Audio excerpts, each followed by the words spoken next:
Le LFB est un groupe biopharmaceutique spécialisé dans les médicaments issus du vivant, et spécialement dans les dérivés du plasma.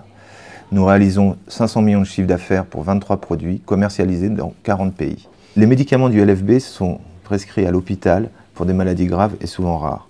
Le LFB aujourd'hui, c'est plus de 2000 collaborateurs, 5 sites de bioproduction, de la R&D bien sûr, et un tiers de l'activité réalisée à l'international.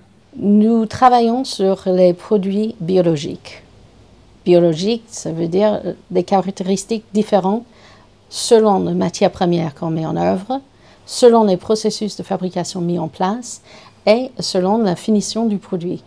Qui fait qu'un produit issu d'un plasma qui sort de la France ou un produit issu d'un plasma qui sort du Brésil n'ont pas forcément exactement les mêmes caractéristiques de base et donc on est obligé de mettre en place des processus très pointus pour avoir le même produit avec la même efficacité thérapeutique à la fin. Le LFB a choisi de mettre en place un système de supply chain global pour répondre à 3 priorités. La première, avoir une approche transverse qui permet d'intégrer l'exhaustivité des contraintes avec un objectif d'optimisation globale.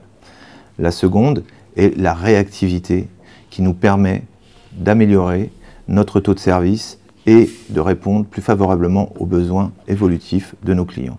Enfin, donner de l'agilité dans nos organisations afin de répondre aux enjeux de demain sur l'internationalisation. Alors nous sommes dans un contexte de développement international soutenu avec un outil industriel qui doit s'adapter à cette croissance des ventes. Les équipes Future Master nous ont accompagnés sur l'amélioration du processus des prévisions de vente. Cette collaboration nous a permis d'affiner et mieux structurer notre processus interne. Les équipes Future Master ont été celles qui ont le mieux appréhendé nos spécificités.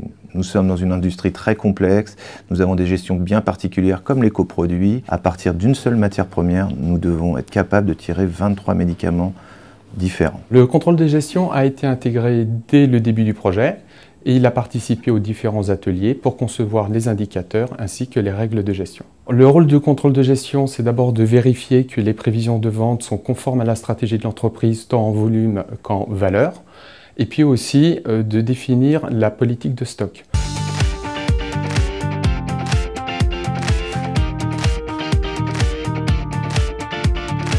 Le processus collaboratif nous a permis de mieux répartir les responsabilités et les rôles et attribuer les actions aux bonnes personnes. Les prévisions sont saisies directement par les commerciaux responsables, où qu'ils soient dans le monde, avec des chiffres mensualisés par produit, par pays.